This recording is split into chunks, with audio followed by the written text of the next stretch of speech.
At any given time, in the waking state of consciousness, one of our senses dominate. Sight, smell, touch, hearing, sound, or taste.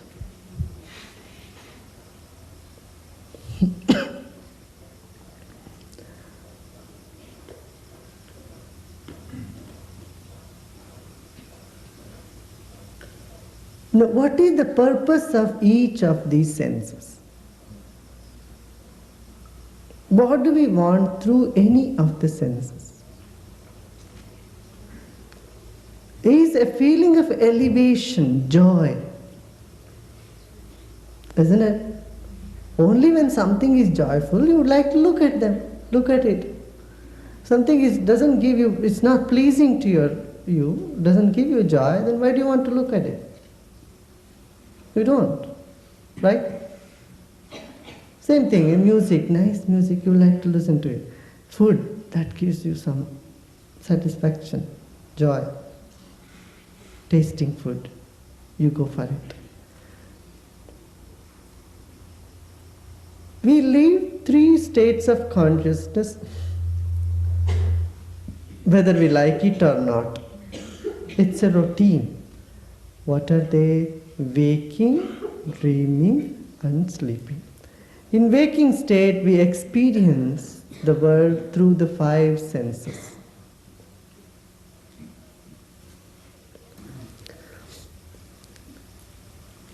Our mind or our self is much bigger than the senses.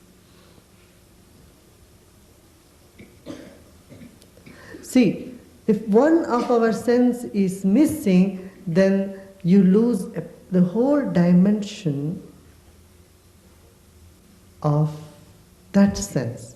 Suppose you cannot hear, then the whole arena of sound is left out by you.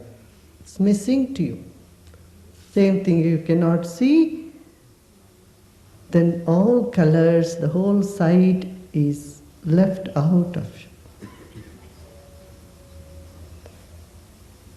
Isn't it?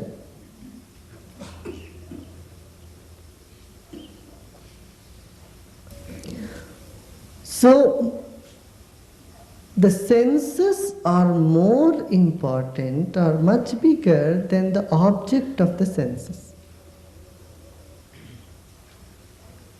Now, each element is connected with these senses. How taste is connected with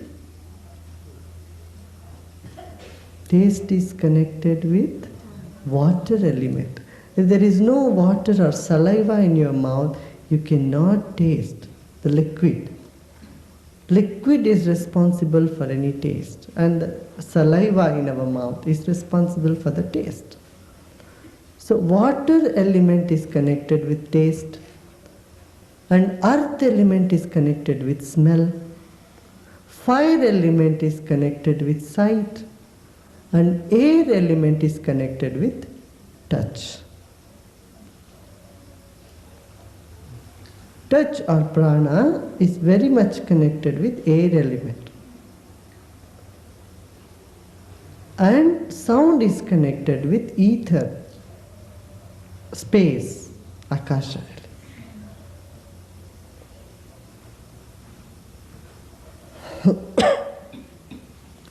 Now, the senses are more powerful than the objects of senses.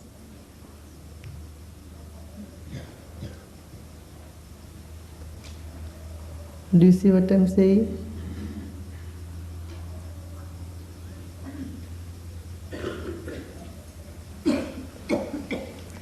When you really want blanket, or when you're cold at night, you're sleeping, you want a soft blanket, you put on the blanket. But when you are not feeling hot inside, the same blanket becomes useless to you. The blanket is the same. Only when you feel cold, you feel like having a blanket. When you don't feel cold from inside, you feel warm, you don't want the blanket. Huh? Same thing, people you like, you love, you like to touch them, but people whom you don't like, you want to keep away from them. Same with the sight. Something nice, pleasant, you like to look at them. When you don't like something, you just want to shut your eyes off, walk away from there. Music also. When somebody is snoring, you like to put earplugs on. But if the same wind is coming through a flute, and it's so harmonious, it's the same breath, you see, the same wind. Somebody is making their nose a flute, or someone is playing through the mouth, through their lips. Sound comes. When one way it is disharmony, there is just comes haphazard. But in another way, through the flute, the same breath is flowing, regulated. You feel very pleasant, you hear it and sleep with it. So more than the sense object, senses are of importance. Now more than the sense is our mind, because our senses have a limitation to enjoy. They have limited capacity. How much can you see? How much can you touch? How much can you smell? How much can you hear? Because each sense gets tired within a short period. However beautiful a sight is, a view is, you cannot go on looking at it. In a short while, the eyes close and you want to get back to yourself. Because every experience is expense. That's what we spend. Spend our energy. So more than that, the mind is infinite. Its desires are in more. But the capacity to enjoy by the senses are little, are small. This imbalance in the system will remain. See, greed is what? Greed is, you want more and more objects. How much can you eat? You can only eat that much chocolate. But the greed is what? Okay, I will have all the chocolate. How much money can you spend in your whole lifetime? A limited amount. But greed is what? Oh, I will have plenty of it. What you will do with plenty? Nothing, you will keep in bank and die. And somebody behind you will fight for that money you have left over. This is what is happening in the world. Giving too much importance to the objects creates greed. Giving too much importance to the sense creates lust. Giving too much importance to the mind and its desire creates delusion. We hang on to the concepts in the mind and we think, oh, this is a very old concept. I want this way, I want this way, I want that way. So your imaginations, your concepts in the mind, they clog you from experience of the infinite consciousness that we have.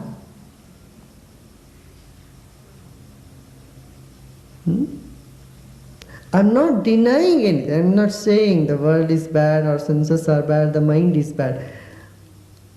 This is what is called vivek, to discriminate, to know what is happening. Oh, this, and then a clarity dawns within you.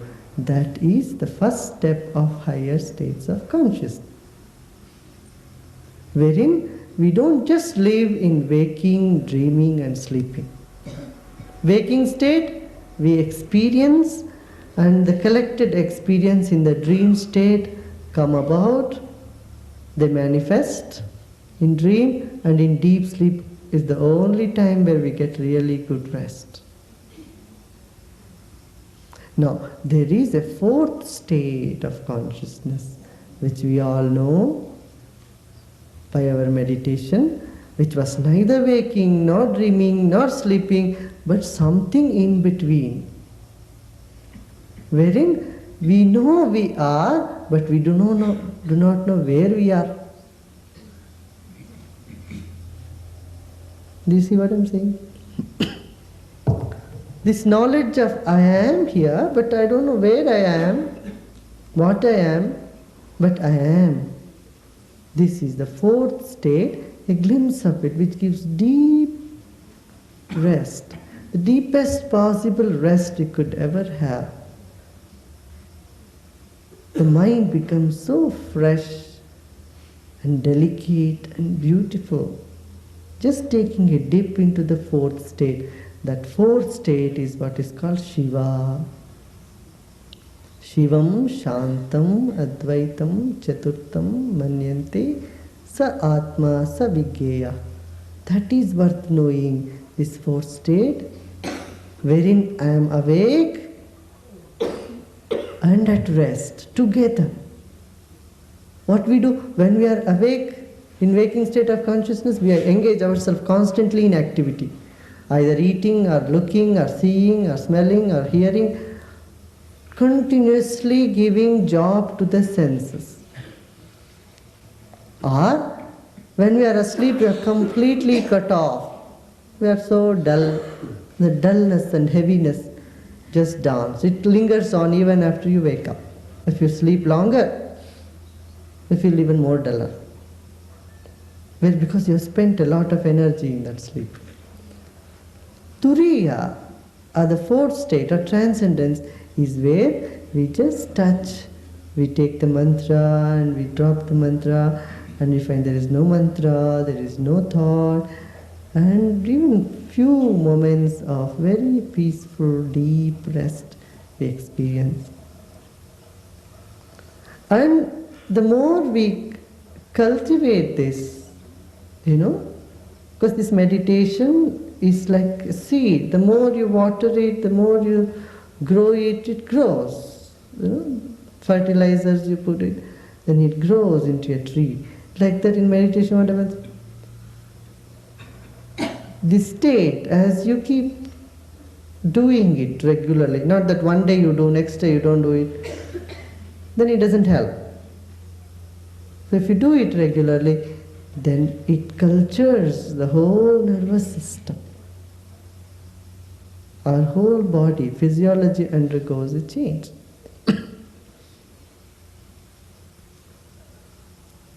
And every cell of our body gets filled with prana. And more prana we are filled with, we are the bubbling joy, bubbling love.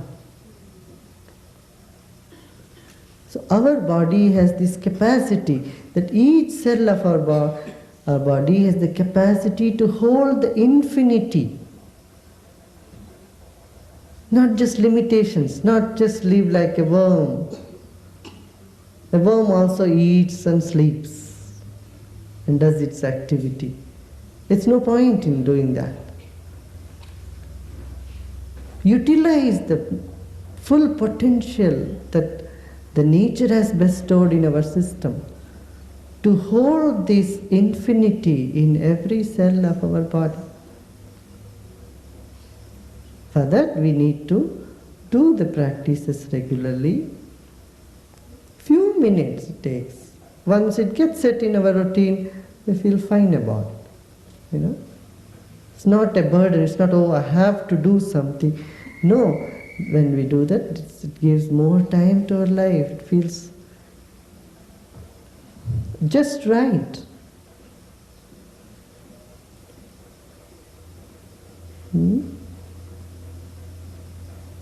So culturing that meditation into our system is normal.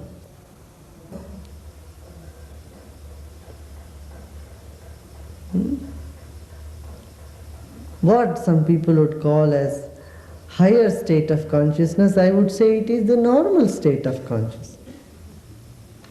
Because we are endowed with this ability to live that state. Everybody is endowed with this capacity.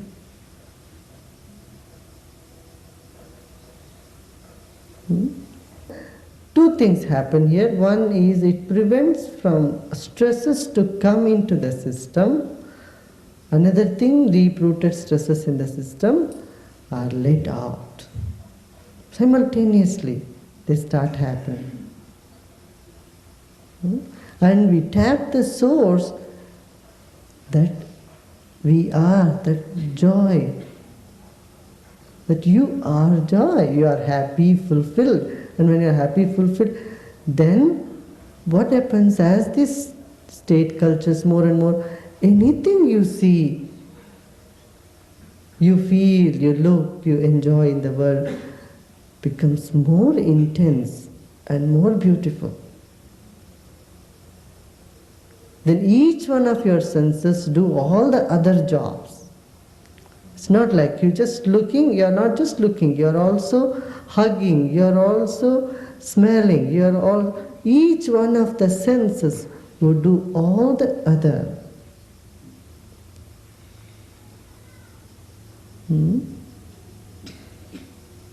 And knowledge becomes more and more clear, intuitive knowledge comes, and you'll see that your body is not some body, your body, it's part of the whole.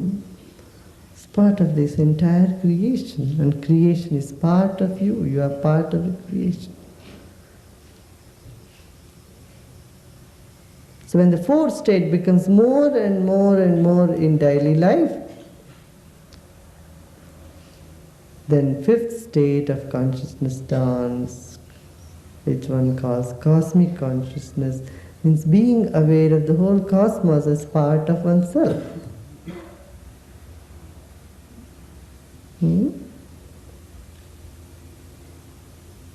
And when something is part of you, then there is so much love flows between you and the whole world.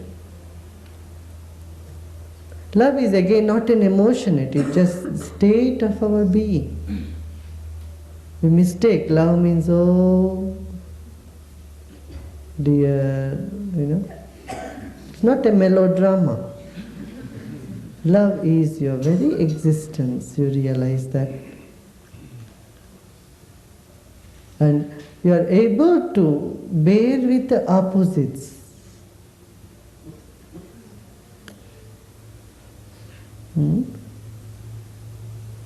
So even something disturbs you, you get upset or angry or disappointed, disgusted, all these fleeting emotions, they just come for a few seconds and they go away. You don't just hold on to them and go on in that trip. Usually what happens when we have pleasant emotions, they come and they go. We let them go. But when unpleasant emotions come, we are so fond of them, we just grab them and hold on to them. 99% of the population in the world are used to this type of living, holding on to the negative. Now, when our consciousness gets more and more free, more and more culture, what happens? This thing first disappears, that you are able to be in the moment, every day, every moment, and let go of things. Because in the world, you are with people, however good they are, however good you are bound to get some misunderstandings. In any relationship, this comes up. And then once a little misunderstanding comes, or feelings get distorted inside you, then the whole horde of things follow them. But if you are able to let go and be focused on this ability of consciousness to play and display its glory every moment, you are saved from all this.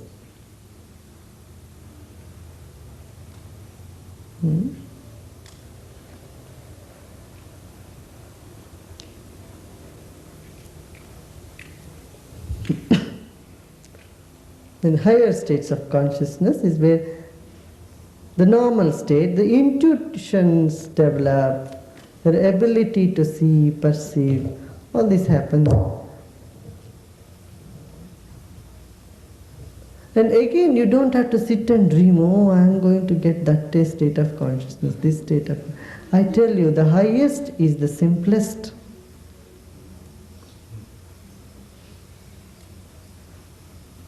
All that we need to do is to let go, learn to let go.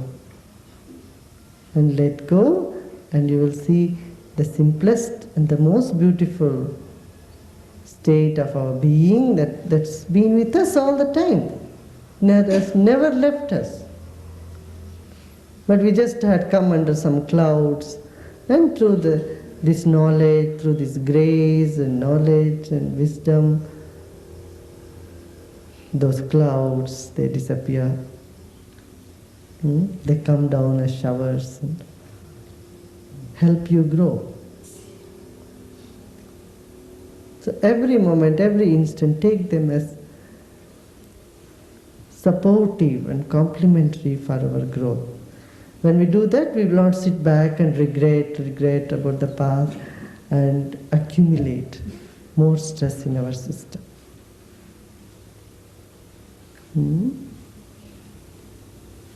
Now, another thing is about the knowledge. We have an idea that higher state of consciousness, somebody in higher state should be knowing everything all the time. Yeah, your mind, consciousness has this ability to know everything all the time. But it need not be. In the sense, see, you know you have hairs in your head, right? But do you know how many hairs you have? But even if one single hair is pulled, you know it, right? You can feel it.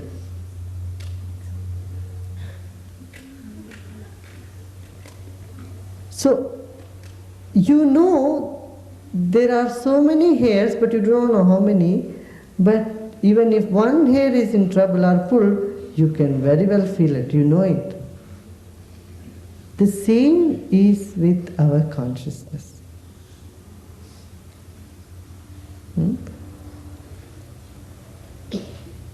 All knowing is simply mean the sense, the essence of all you know. And then you have the ability to know various different things. Here both knowledge and ignorance stays together. Are you getting what I'm saying? So suppose you are playing a game. In a play, if you know the result beforehand, would the play be interesting? No, isn't it? If you know the result of a game, then you won't play sincerely. Because anyway you know you are going to fail, then or win or lose. In either case, whatever may be the result, your knowledge about the game takes the charm, joy out of that game. So, not knowing makes a play real, sincere, and lot of fun. Do you see what I'm saying? Suppose you are friends with somebody and you know that friend is going to let you down after 10 years. You won't be friends with them today. Right? And if everything in life is so smooth, there will be no events happening. There will be no fun. Do you see what I'm saying? Fun or joy of a story is in its suspense. If you know the end of the story, even before you begin the story, then there is no fun at all. Same thing in this world. This entire universe, our human life, is a drama, is a fun. Okay, you can know something about the future. Doesn't matter, but take it light and easy. Because the director can anytime change anything. Any act of the play. What is so big about this one life? One life is nothing, just 80 years, 60, 70, 80 years. What is it? You have had so many such coming in this world. So many bodies. You have done so many things. Just see from this angle, see that one life is nothing. It's very small time. When you can realize this, when you can feel this, you'll see you'll not be bothered by a little thing here and there. Because every up, every down is all for making your life more wonderful, joyful. Make the play interesting. If not for you, at least for somebody else.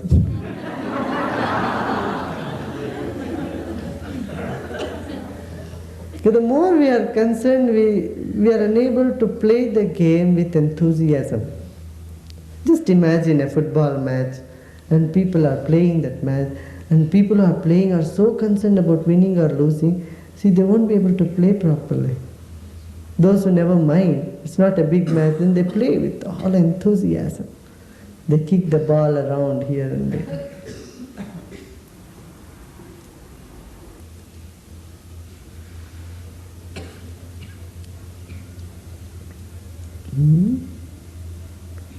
When we open ourselves to the consciousness, to that moment, any particular moment, what is happening at this moment in the world, enormous activity is happening. This moment, in this whole creation, just imagine from God's eye, you look to this moment, what's happening in this world, in this creation. Millions of things are happening. Many people are waking up from their bed, and many have gone into the bed, started snoring, and many are preparing to go, many are eating, many are driving.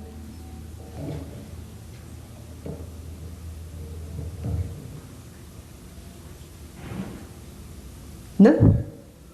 Right this moment, what is the time now? 8:30. See what is happening at 8:30 in the whole world.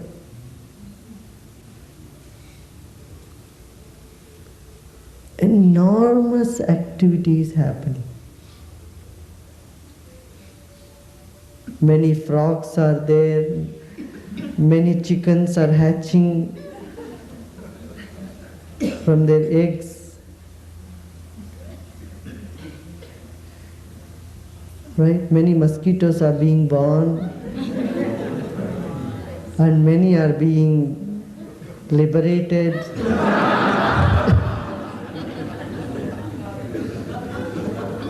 This moment, and so many viruses, so many bacteria, they are getting into the people's lungs and they are taking neem and whatnot, antibiotics, and making them change their bodies. So many rats, snakes, birds. Many birds are sleeping, many have woken up. Around the world, zillions of things are happening this moment. In that you are one, sitting and listening to me now, or pretending you are listening.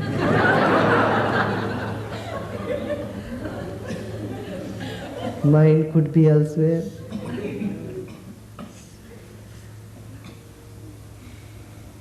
Do you see?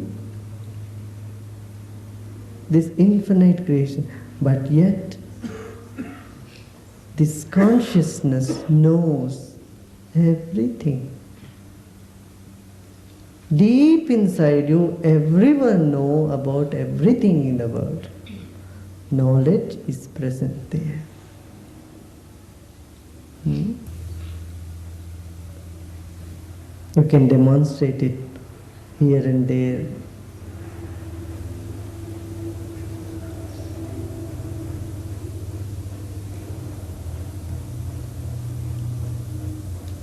You are part of this whole phenomenon.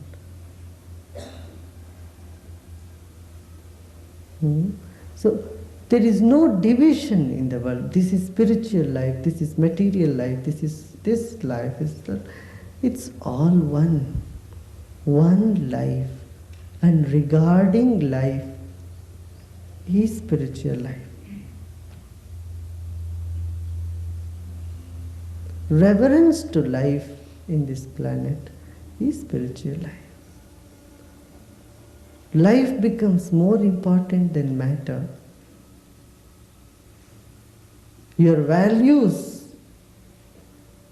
are more important to you. You grow in them, then you are leading a life which is worth living, for which we are born. No? You think so? And the simple techniques of meditation will help you, and you continue practicing it few days, and now and then go for a retreat for 4-5 days, at least twice a year, everyone, or thrice a year. Take a little silence, go deeper into meditation.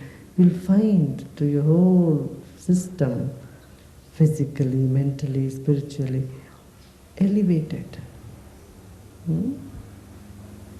Elevated to that highest which is already present. Don't imagine, think someday high state of consciousness is going to drop on your head from the heaven.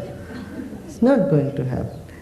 It's just the unfolding, the little sapling in you. It needs more water every day. More water, more manure, good sunlight. It will start growing.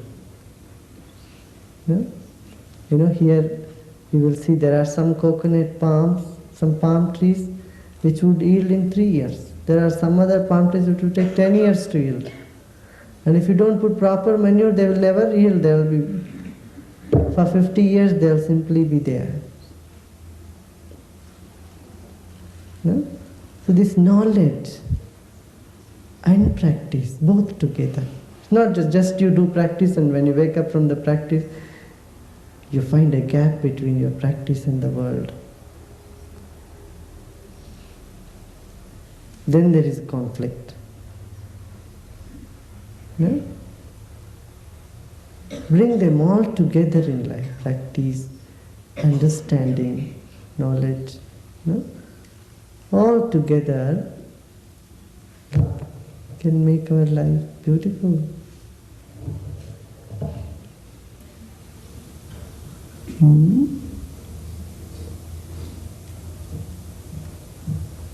So growing in higher states of consciousness, you will see that you are not easily gullible or thrown out of your balance by different situations, events and disturbances. Makes you more strong and beautiful, soft, delicate, beautiful, blossom.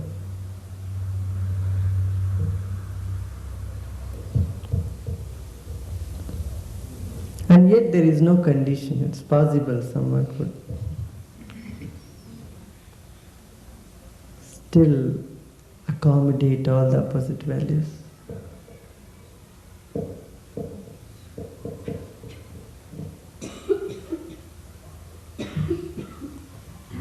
Very good.